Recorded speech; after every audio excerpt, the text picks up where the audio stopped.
ஆண்டுகள் கடந்த மாஞ்சோலை எஸ்டேட்டிற்கு இப்பொழுது புதிய ஆபத்து ஏற்பட்டிருக்கிறது. மாஞ்சோலை எஸ்டேட்டுக்கு மட்டுமல்ல, அங்கு வேலை பார்க்கும் நூற்றுக்கணக்கான தொழிலாளர்களுக்கும் இதுவரை இல்லாத அபாய காலகட்டம் வெகு பக்கமாக நெருங்கியிருக்கிறது. மாஞ்சோலை எஸ்டேட் விவகாரம் விரைவிலேயே அரசியல் பூதாகரமாக வெடிக்கும் நிலையில் ஜெம் தொலைக்காட்சி இது பற்றிய சிறப்பு செய்தியை முதன்முதலாக வெளியிடுகிறது. மாஞ்சோலை தேயிலை தோட்ட தொழிலாளர்களுடைய பிரச்சனை மீண்டும் விஸ்வரூபம் எடுக்க தொடங்கி இருக்கிறது. 10 லட்சத்துக்கும் மேற்பட்ட தேயிலை தோட்ட தொழிலாளர்களுடைய வாழ்வுரிமைக்காக மிக பெரும் போராட்டத்தை நடத்தினோம். 45 50 ரூபாய் மட்டுமே நாம் போராட்டம் துவங்குவதற்கு முன்பு வரையிலும் சம்பளம் இருந்தது. தேயிலை தோட்ட தொழிலாளர்கள் எத்தனை லட்சம் பேர் இருக்கிறார்கள் என்பது கூட வெளி உலகத்திற்கு தெரியாது. தமிழகத்திற்கு பெருமை சேர்க்கும் நீலகிரி போல அழகிய மலைப்பகுதியை கொண்டது மாஞ்சோலை எஸ்டேட். திருநெல்வேலி மாவட்டத்தில் மணிமுத்தாறு அருகே இருக்கும் இயற்கை எழில் மிகுந்த இந்த இடம் ஒரு சுற்றுலா தலமாகும். திருநெல்வேலியிலிருந்து 57 கிலோமீட்டர் தொலைவில் இருக்கும் மாஞ்சோலை எஸ்டேட் என்பது முழுக்க முழுக்க தேயிலை தோட்டம் நிறைந்தது. இந்த மலைப்பகுதி கேரள மாநிலம் திருவிதாங்கூர் மன்னருக்கு சொந்தமானது. ஒரு பிரச்சனையின் காரணமாக அவருக்கு உதவி செய்த சிங்கம்பட்டி ஜமீன்தாருக்கு பின்னர் இந்த எஸ்டேட் தானமாக வழங்கப்பட்டது. மொத்தம் 74,000 ஏக்கர் நிலம் சிங்கப்பட்டி ஜமீன்தாருக்கு வழங்கப்பட்ட நிலையில் சுமார் 8,000 ஏக்கர் நிலம் மும்பையை சேர்ந்த பிபிடிசி எனப்படும் பாம்பே பர்மா ட்ரேடிங் கார்ப்பரேஷன் நிறுவனத்திற்கு வழங்கப்பட்டது. மொத்தம் 99 வருட குத்தகைக்கு இந்த நிலம் வழங்கப்பட்டது. பின்னர் ரயத்துவாரி நில சட்டத்தின்படி இந்த நிலம் அரசுடைமையாக்கப்பட்டது. இதன் பின்னர் மும்பை நிறுவனம் அரசாங்கத்துடன் ஒப்பந்தத்தை புதுப்பித்துக் கொண்டு தேயிலை தோட்டத்தை தற்போது வரை நடத்தி கொண்டு வருகிறது. இந்த மாஞ்சோலை எஸ்டேட்டில் ஒரு சதுர அடி இடத்தை கூட தனிப்பட்ட யாராலும் வாங்க முடியாது என்பது சட்ட விதியாகும்.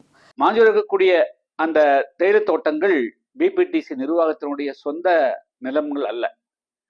அவைகள் தமிழ்நாட்டு இந்திய அரசனுடைய மத்திய தமிழ்நாட்டினுடைய வனத்துறைக்கு சொந்தமான நிலம்.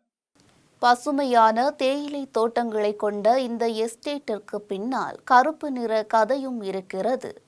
முன்னதாக மாஞ்சோலை எஸ்டேட் என்றாலே ஒட்டுமொத்த தமிழக மக்களுக்கும் நினைவுக்கு வருவது அங்கு நடைபெற்ற ஒரு பயங்கர சம்பவம்தான்.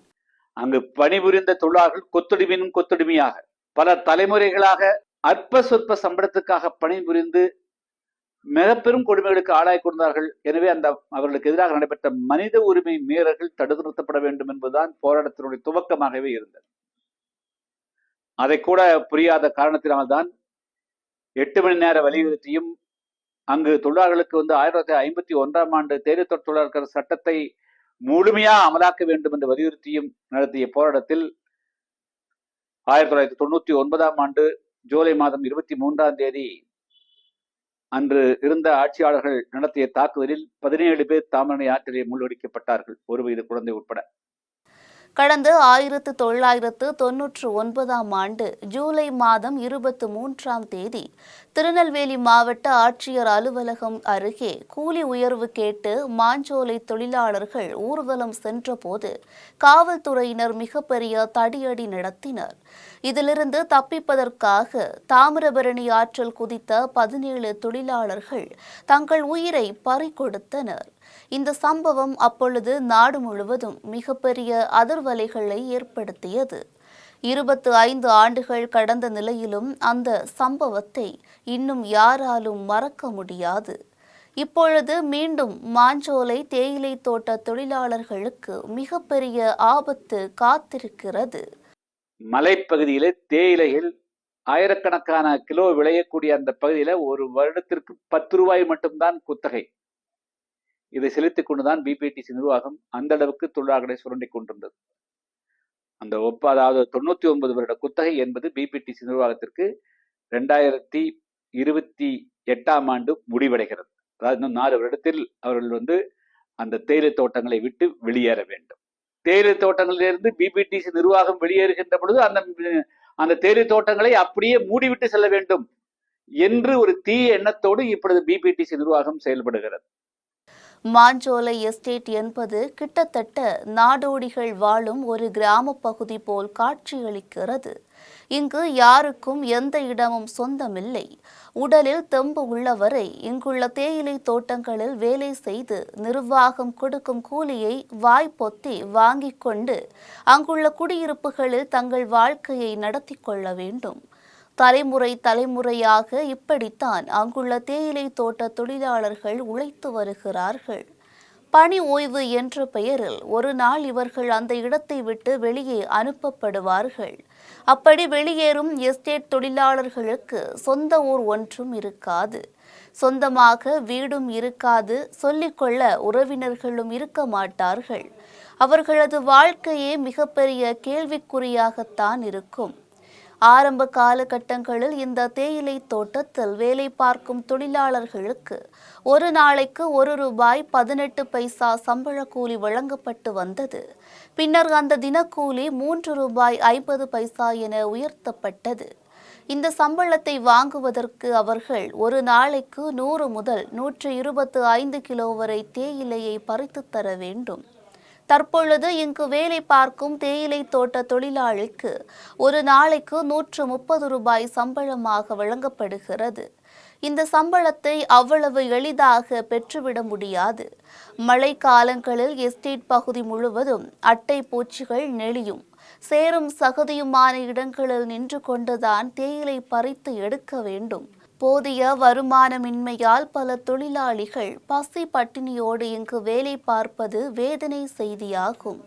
கடந்த 1929ஆம் ஆண்டு பிப்ரவரி மாதம் 12ஆம் தேதி சிங்கப்பட்டி ஜமீன்தாரிடமிருந்து மும்பை பிபிடிசி நிறுவனம் பெற்ற ஒப்பந்தம் வருகிற 2028ஆம் ஆண்டுடன் முடிவடைகிறது.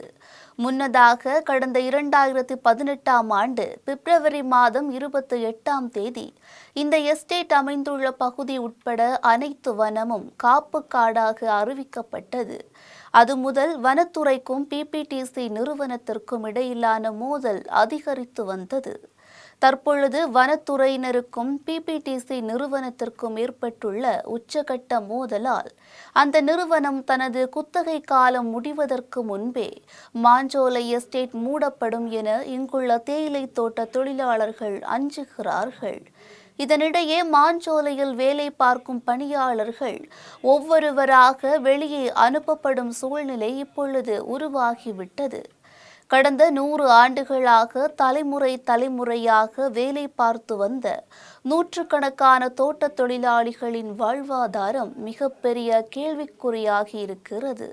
உலகில் என்ன நடக்கிறது என்பதே தெரியாமல் தேயிலை தோட்டமே வாழ்க்கை என்ற நிலையில் ₹130 கூலி பெற்றுக்கொண்டு வாழ்ந்து வந்த தேயிலை தோட்ட தொழிலாளர்களின் வாழ்க்கையில் இடியும் மின்னலும் சேர்ந்து விழ காத்திருக்கிறது.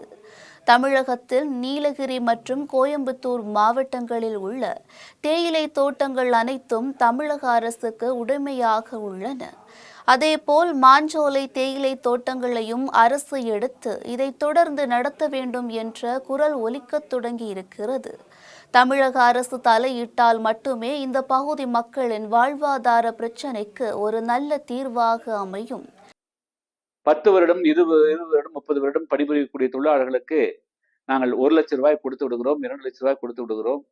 நீங்கள் கணக்கை முடித்து கொண்டு போய்விடுங்கள். நாங்கள் 2 வருடத்துக்குள்ளாக 3 வருடத்துக்குள்ளாக நாங்கள் இதை காலி செய்து கொடுக்க வேண்டும், வனத்துறையிடத்தில் ஒப்படைக்க வேண்டும் என்று தவறாக மக்கள் மனத்திலே அவர்கள் ஒரு வேறு கருத்தை பரப்புகிறார்கள்.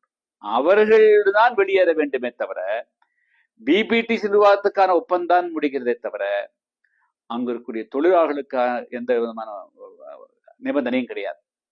அங்கு மாஞ்சோலை தேயிலை தோட்ட தொழிலாளர்களுக்கு மாஞ்சோலை தான் வாழ்விடம். தேயிலை தோட்டங்கள் தான் அவருடைய வாழ்வுரிமையை பாதுகாக்கக்கூடியது.